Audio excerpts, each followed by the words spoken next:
Hi, my name is Megan Finch, And I'm Rachel Trocchio. and we are here to discuss a mercy. Both Professor Trocchio and myself have been teaching a mercy in the context of an early American literature course and an African American literature course. And we spent a lot of time in class discussing the passage that we're now going to kind of perform a reading of together, which is the opening paragraph of the text. And one of the things that we find most compelling about this is that although we're both within the discipline of English, we have very different investments in this text. They're placed within very different contexts in terms of our two classes. And we imagine that we'll have a productive conversation looking at the same words, but perhaps with um, different meanings, or at the very least kind of different connotative meanings. And so this will also serve as a model for the upcoming assignment that will be a recording of a conversation between students in both classes. And we hope that this serves as a way of demonstrating how each participant there might look at a particular passage through the lens of the course.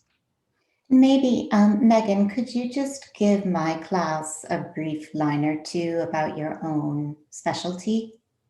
So my specialty is in African American literature and American literature writ large post the Civil War. I also focus more specifically on, in addition to African American literature, literature of the American South. Okay.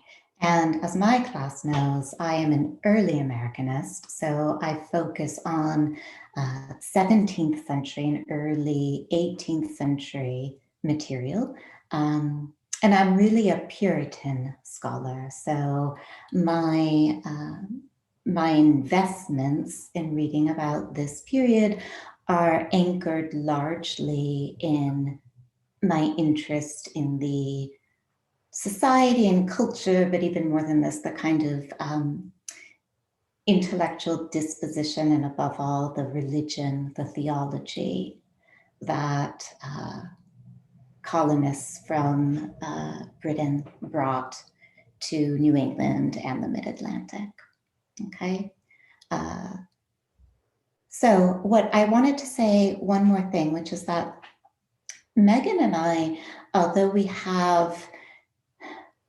come from different places, we're both using the same practice or praxis. We are both still close reading a text. Okay. And these readings, whatever they may be, are not exclusionary. So one of the aims for us is also for you to get a sense of how capacious English can be as a discipline, how many different perspectives it can contain, even focalized here at the level of a few lines. Yeah? Okay. Great. We are going to go ahead and get started. We're just going to read the beginning. Yeah. So I'm just going to read a bit and stop, and we'll stop and go and stop and go. Don't be afraid. My telling can't hurt you in spite of what I have done, and I promise to lie quietly in the dark, weeping perhaps, or occasionally seeing the blood once more. But I will never again unfold my limbs to rise up and bare teeth. I explain.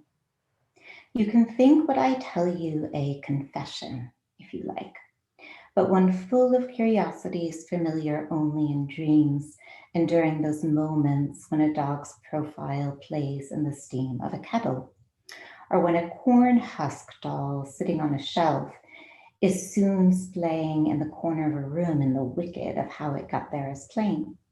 Stranger things happen all the time everywhere. You know, I know.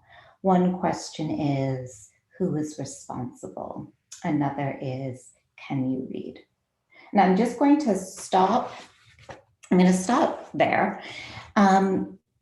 We spend in my class, and I assume in Megan's class, are we calling each other again first names?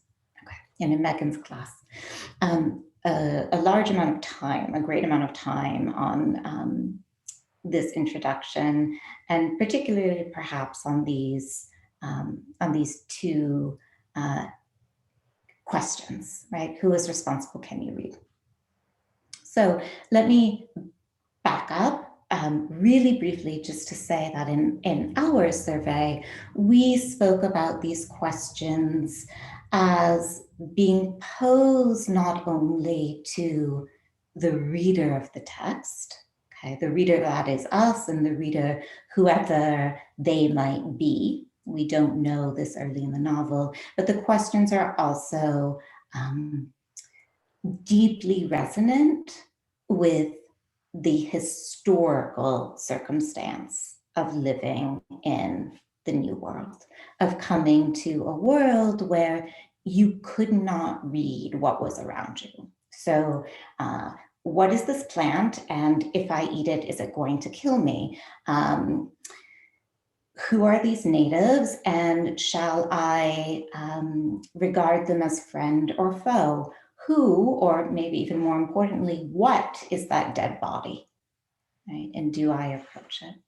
So this was the kind of perspective writ large. Megan, can you actually tell me just an overview of how you approach the same thematic? Do you want to, maybe so we can compare?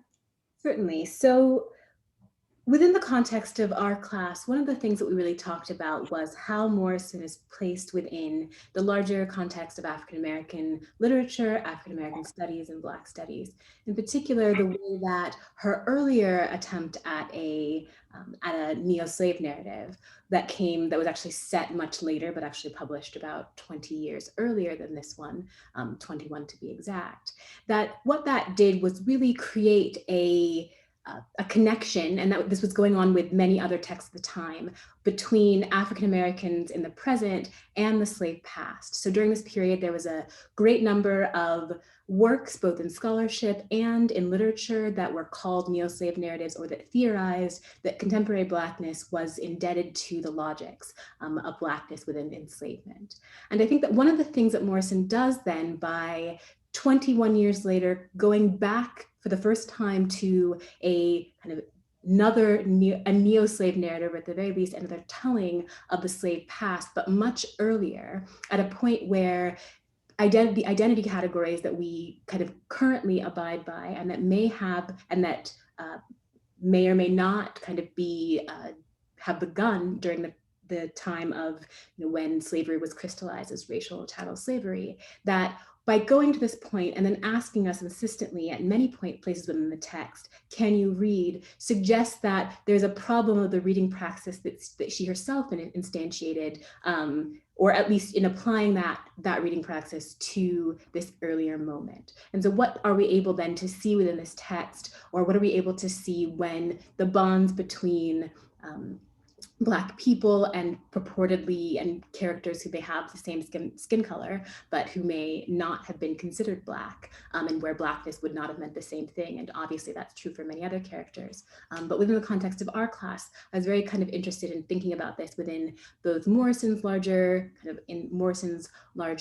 corpus, as well as within the kind of context of African-American literature, which, should be noted that, of course, the reason that I do that is because, and differently from Rachel, is because the course itself kind of asks us to put them into the context that makes sense, where both of our readings together actually help to kind of think very complicated about the project of Morrison that is doing both, right? Is both calling toward us as readers and asking us if we can read, and how that reading praxis kind of changes as these dates change, but also, of course, all of the people who during this period would have had that same question, right? Who are also not, whose identity in relationship to us also can't be so easily read either. Yeah. So one way of phrasing this might be to say that both classes are really invested in how categorizations that we take for granted came into being, right? And what effects those categorizations have had on literature of different kinds. and how they manifest in literature of different kinds. So when I say, as a person as a colonist in Virginia in the late 1600s, if you see a dead thing, you are going to ask, who or what is that? You are not going to ask, is that a Black person or a white person? Because those categories had not yet hardened. Okay, and this is a point that Megan and I are both really pitching on from different points in time. Okay, Megan from the 20th and 21st century, and myself from the 17th, and a tradition that actually stretches back much, much later. Yeah, cool. One of the things I think that we also were interested in, just to give another sense of the multiple ways that words within this text mean, was on the idea of confession. Right? So confession has a particular meaning to the layperson, perhaps, or the person who, to many of us, and then also it has particular meanings within kind of Rachel's field and particular meanings potentially within mine. And so Rachel, I was hoping that you might tell us a little bit about how you, in your class, or maybe just more generally, how you read the statement here, you can think what I tell you a confession if you like. Yeah. So as Megan said, we're both really interested in this term and interested from very different vantages.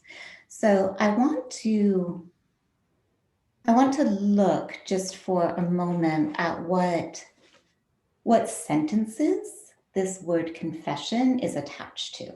So as Megan said, you can think what I tell you a confession if you like, but one full of curiosities, familiar only in dreams and during those moments when a dog's profile plays in the steam of a kettle, or when a corn husk doll sitting on a shelf is soon splaying in the corner of a room, and the wicket of how it got there is plain.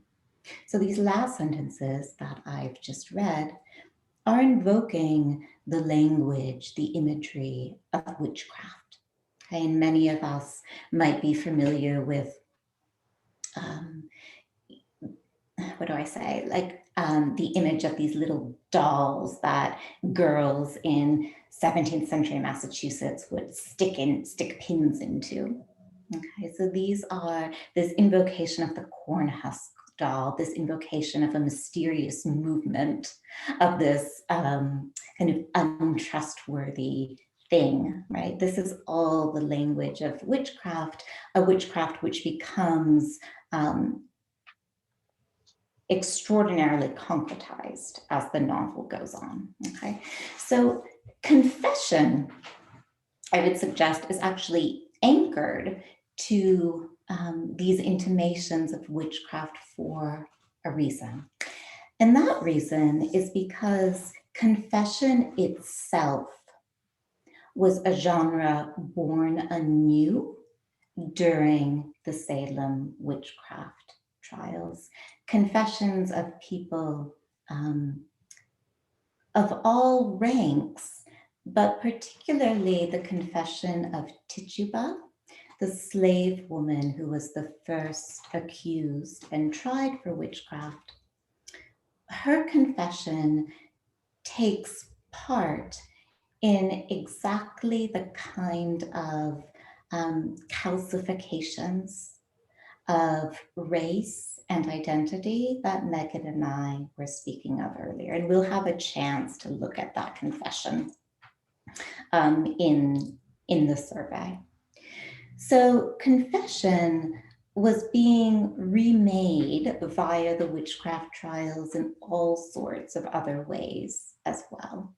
And what I want to tell you is that confession in the 1600s, beginning about 1630 and stretching on through the 1660s, 1670s, albeit with some difficulty, is that confession also related to church membership, insofar as if you were a Puritan who wanted to be a member of a congregation, you had to make what was called a confession of faith before your congregation. And this could take many forms. If you were a woman, it would probably be written down by a church elder and then circulated or read. A man might write his own or might speak aloud. But this confession, right, is asking or insisting that one who wants to join a church reads properly the work of God on their soul. Okay? So the confession requires church membership, makes the confession require a kind of deep reading into the recesses of one's soul. Okay, a kind of science of the soul, as one critic has termed it. In many respects, the confessions we see in the witchcraft trials are the reverse, right? One is not confessing the work of God upon their soul. One is confessing their invocation with the devil, okay? And in these confessions too, particularly in the case of Tituba, just to try to quickly circle back to where I began, what is read is not a confession of a pact one has made, so much as what is read is one's body. Okay, and we get precisely this scene in A Mercy where Florence, being accused of witchcraft, is read for the first time as Black. So, as an early Americanist, I might argue that both of these meanings of confession are really operative in this text at this moment. But Megan, how would you approach it? Great. So one of the things that strikes me most about confession here is in part the way that the text kind of immediately undercuts the definition itself, right? That confession, even as it's invoked as one possible category of this writing, is I explain, right? So we have this is an explanation, and then confession becomes the category that might operate for us as readers or for the you, whomever that might implicate, but it's kind of coded or is sandwiched between the you think what I tell you and if you like, right? So very much kind of undercutting the stability of that definition. But confession itself within kind of the genealogy, I think, of both what I understand to be Morrison and Black studies in general concern with the relationship between slave narratives, neo-slave narratives, and contemporary Blackness is the question of confession being the first form of the slave narrative. So while many of us are very familiar with the later instantiations of the genre, particularly with incidents in the life of a slave girl, or the various narratives of Frederick Douglass's life, of which there were at least 3. Confession is the earliest kind of form of that, and one that was very much, unlike those two, very much written for a white audience, which is not to say that those were not written for white audiences, but very much not only written for white audiences, but there was a kind of ethos around these documents where Black people provided perhaps the story, but they were very much written kind of by and mediated through the white eyes, which is, again, absolutely true of all of the slave narratives that we know, but to different degrees. And this might be the kind of 0 degree of that. And so I'm very interested then in the way that confession here and its undercutting is in part places this within the context of an African-American literary tradition, but also suggests that even at the beginning of that tradition, if that is confession here, that this is not the category that, or this may or may not be a category that actually, that operates within the writing that we're being presented there, right? Continuing to question the relationship, I think, between the forms of Blackness that we encounter versus the content of the text that we may not be able to read because of the genres and the conventions of genre that we expect.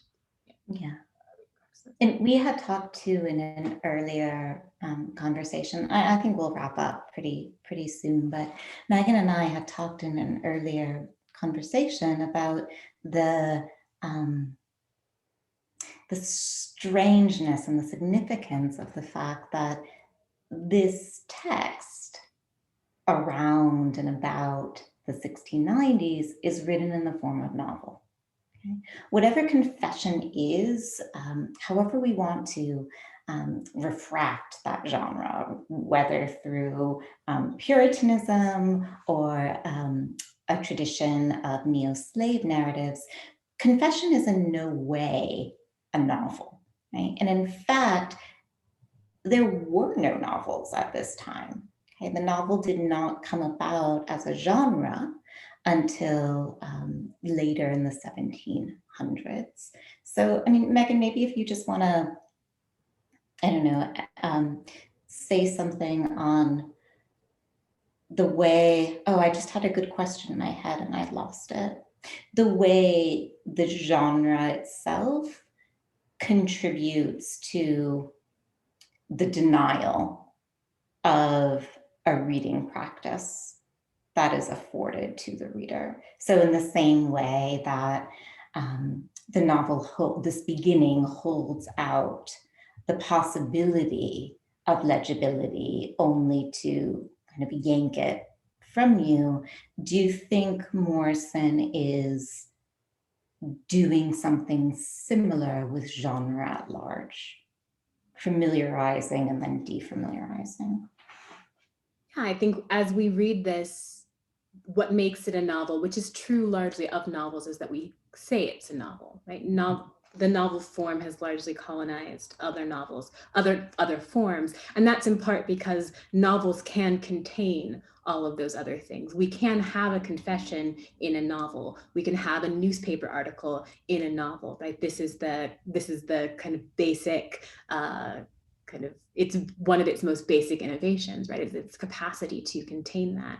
However, we do have to think about the ways in which these, on the one hand, a first person narrative, and then and one other first person narrative, which is her mother's first person narrative at the end, and then a series of third person narratives that are, I would argue, not always quite the same distance, right? We're at varying distances from the characters within the text. Jacob Varks begins with the man, right? Which is very different from Lena Thought, or kind of very different from the way that we're in the consciousness of Rebecca.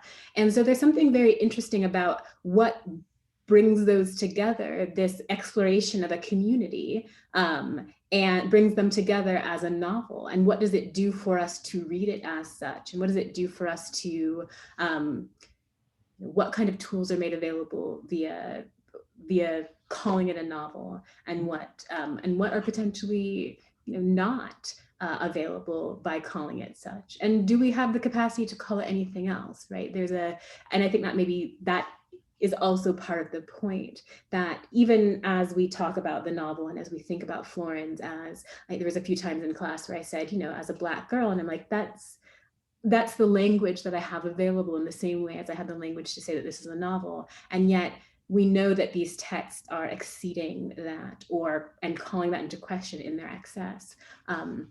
So yeah, I think that Morrison definitely is playing with that genre of not only the novel, but the neo-slave narrative as novel, the earlier slave narrative not as novel. What does that mean? And again, what kind of stories can those potentially tell? And I think, also to point back to Rachel's earlier point, that the novel begins as a genre, as these other genres of the human, or as these genres of race, class, sexuality are beginning to crystallize, right? So those are not incidental relationships. The crystallization of the novel and what the kinds of stories that it tells, the ways that we're able to identify with characters and then see their truth as our deep truths, is partly a disciplinary, in the Foucauldian sense, a disciplinary kind of mode of producing more humans who are members of those genres, and thus different from the ones produced during this period. Yeah, like we're watching in this text, in this novel, we're watching words acquire their meaning, and words designating or not designating or refusing to designate personhood coming into being. Right. And the novel itself is pushing us towards that, right? We're inescapably pushed toward doing that because the form and our own training is doing some of that work, right? As much as it's resisting the text itself, maybe resisting that, right? It's, if you like, you can think of it as a confession, and if you like, you can think of this as a novel. But it's, what does it mean to kind of go earlier than that and say this is an explanation? And then can we resist the call of confession or the call of novelization, in terms of, yeah, keeping with the trouble that is the text itself. Beautifully said. So I think that's probably quite enough time. Thank you all for listening, and we are very much looking forward to hearing your discussions about passages that strike you in new and distinct ways.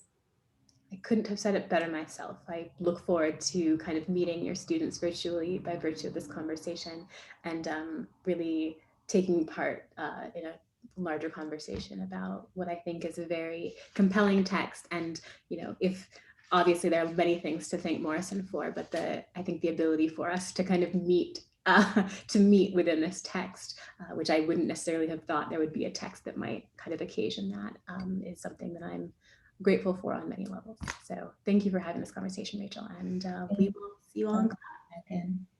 All right.